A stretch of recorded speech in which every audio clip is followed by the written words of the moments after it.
Assalamualaikum warahmatullahi wabarakatuh. Bismillahirrahmanirrahim. Alhamdulillahi rabbil alamin. Wassalatu wassalamu ala afdalil anbiya'i wal mursalin. Nabiyyina Muhammadin wa ala alihi wa ashabihi ajma'in. Hadirin wal hadirat, para jamaah rahimakumullah, alhamdulillah kita panjatkan rasa tasyakur kita kehadirat Allah atas segala nikmat yang telah dilimpahkan kepada kita semua. Allah Subhanahu wa ta'ala masih berkenan memberikan kesadaran, memberikan kekuatan untuk tetap istiqomah di dalam ketaatan kepadanya. Mudah-mudahan qiyamul lail kita, tadarusul Quran kita, i'tikaf kita, saum kita, sujud dan rukuk kita, semuanya diterima di sisi Allah Subhanahu wa ta'ala. Hadirin, Ibnu Abbas radhiyallahu an menceritakan, kana Nabiyyu sallallahu alaihi wasallam ajwadan nasi bil khairi. Adalah Nabi sallallahu alaihi wasallam paling dermawannya orang, paling gandrungnya orang pada kebaikan. Wa ajwatu ma yakunu fi Ramadan hina yalqahu Jibril. Kedermawanan beliau menjadi-jadi saat bulan Ramadan di mana Jibril datang menemui beliau. Wa kana Jibrilu alaihi salam yalqahu fi kulli lailatin min Ramadan liyudarisul Quran. Adalah Jibril alaihissalam setiap malam Ramadan datang menemui Nabi untuk tadarusul Quran. Kemudian Ibnu Abbas mengatakan, fala Rasulullah sallallahu alaihi wasallam ajwadu bil khairi minar rihil mursalah. Sungguh Rasulullah sallallahu alaihi wasallam lebih dermawan daripada angin yang bertiup kencang. Kita tahu kalau angin bertiup kencang maka kesejukannya mengena kepada apapun tanpa pandang bulu, tanpa pilih kasih. Demikianlah kebaikan Rasulullah dirasakan oleh semua lapisan masyarakat.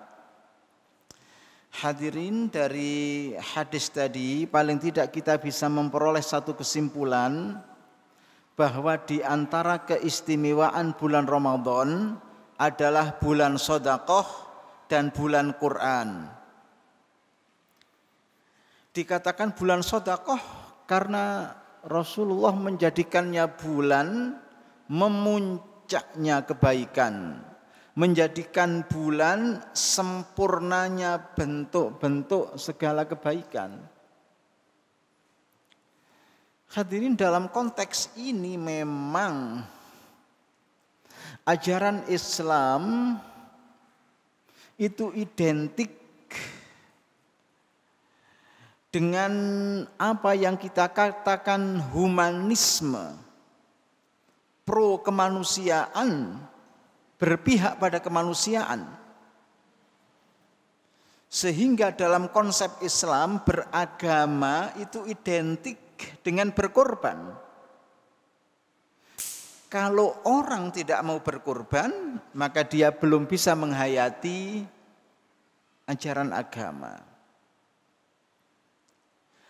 Al-Quran menggambarkan bahwa kehidupan orang beriman tidak boleh absen dari infak, tidak boleh berhenti dari memberi manfaat,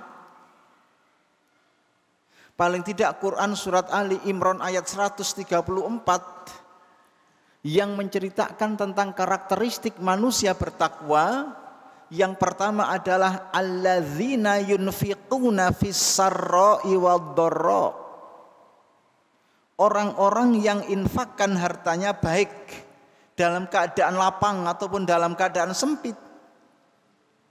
Bisa kita kembangkan baik dalam keadaan masih dinas, di mana ceperannya banyak, atau sudah pensiun 80% dari gaji pokok. Baik orderan rame, orderan sepi.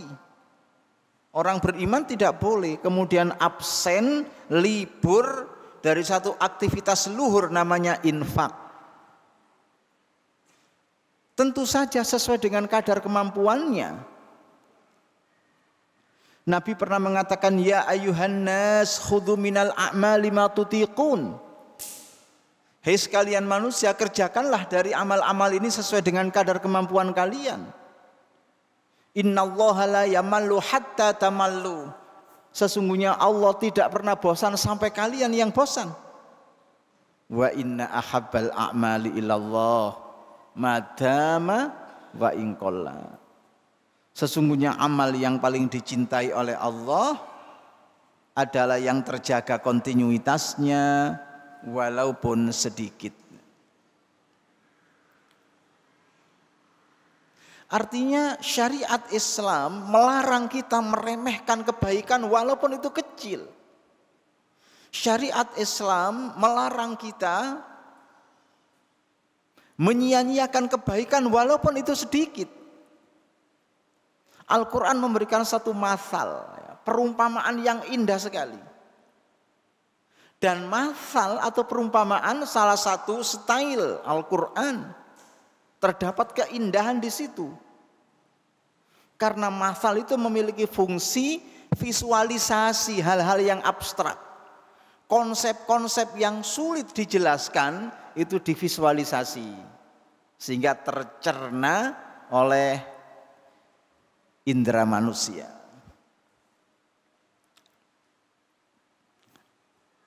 Dalam Quran dikatakan, mathalul ladzina yunfiquna amwalahum fi sabilillah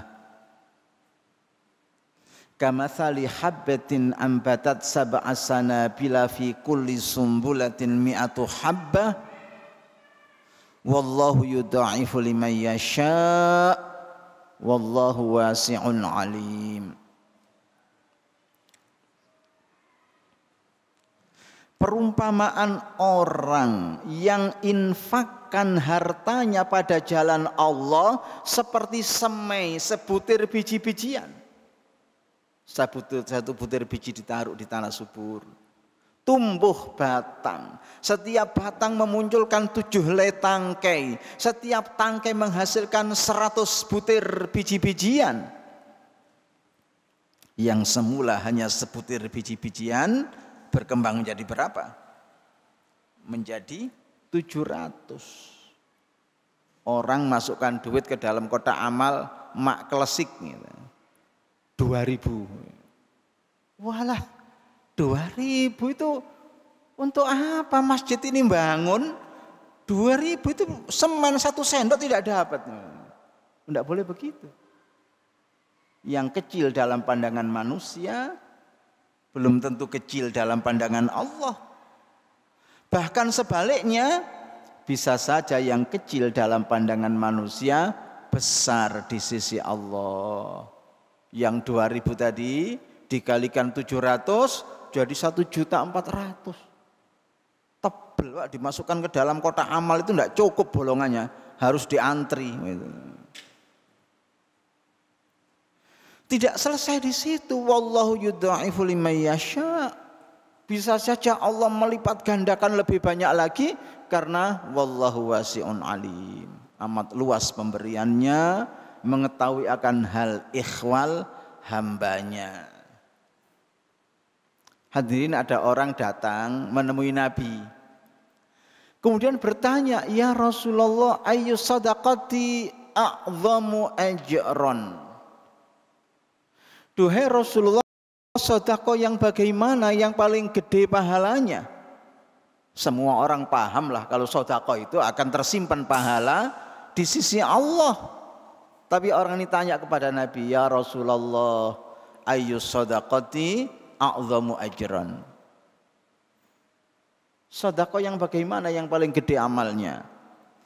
Nabi menjawab, anta saddaqa wa anta sahihun syahih takhshal faqra wa ta'malul ghina wa fi riwayatin wa ta'malul aisha. Sedekah yang paling gede pahalanya kalau engkau sedekah sementara dirimu dalam keadaan sehat dan tamak harta. Sehat masih menggebu-gebu soal harta. Ya, orang itu selama dia normal pasti tamak sama harta, itu sudah naluri. Wong ayatnya zujina linasi hubbus syahawati minan nisa'i wal banina wal qanatil muqantarati minadz dzahabi wal fiddati wal khailil musawwamati al ayah gitu ya.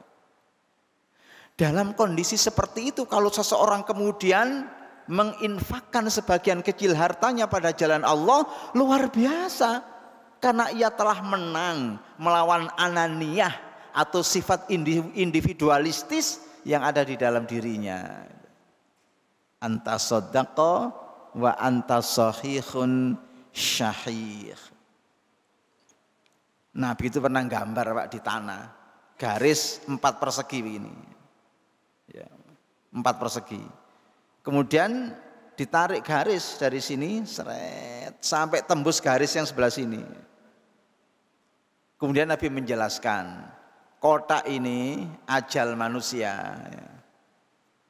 Nah, garis horizontal yang melewati kotak ini amal manusia. Pakai hamzah. Angan-angan manusia. Kalau amal manusia pakai ain itu perbuatan ini. Amal manusia pakai hamzah itu angan-angan ya. Walaupun manusia dibatasi oleh kotak ajalnya, tapi angan-angan itu melewati batas-batas ajalnya.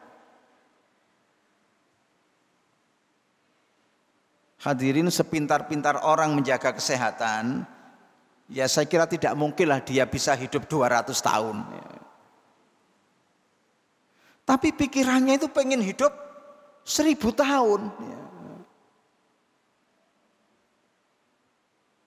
Jadi karpe awak ono rabi maneh Pak, ya karpe awak tapi kan enggak.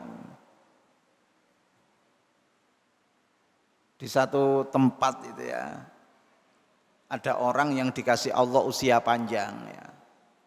Sampai 115 tahun kemudian baru meninggal dunia. Setiap kali ada pengumuman di masjid itu mesti nangis. Lah iya, siapa tadi yang mati itu? Itu dulu saya yang gendong, itu dulu saya yang ngomong. Kok sudah dipanggil? Lah saya ini kok udah dipanggil-panggil sama Allah. Mosok malaikat lali catetane. Ditanya sama anak-anak, Mbak Kung, kenapa kok doanya pengen mati itu kenapa? Dia menjawab, katanya tidak kuat nyonggorogo, tidak kuat, sakit semua katanya. Nah itulah keterbatasan manusia ya. Hadirin para jamaah rahimakumullah. Nah, yang kedua adalah bulan Quran ya. Nabi juga memiliki satu masal juga ya untuk menceritakan hubungan orang dengan Al-Qur'an. Beliau mengatakan masalul mu'minil ladzi yaqra'ul Qur'an kamasali utrujjah rihuha thayyibun wa ta'muha thayyibun. Perumpamaan orang beriman yang belajar Quran seperti buah utrujjah. Aromanya wangi, rasanya lezat. Ya katakanlah kalau di tempat kita durian, ya, walaupun tidak semua orang suka durian. Durian itu kalau kita buka ya tentu durian yang masak ya, aromanya luar biasa. Begitu dibuka tambah kuat aromanya, begitu dimakan lezat rasanya.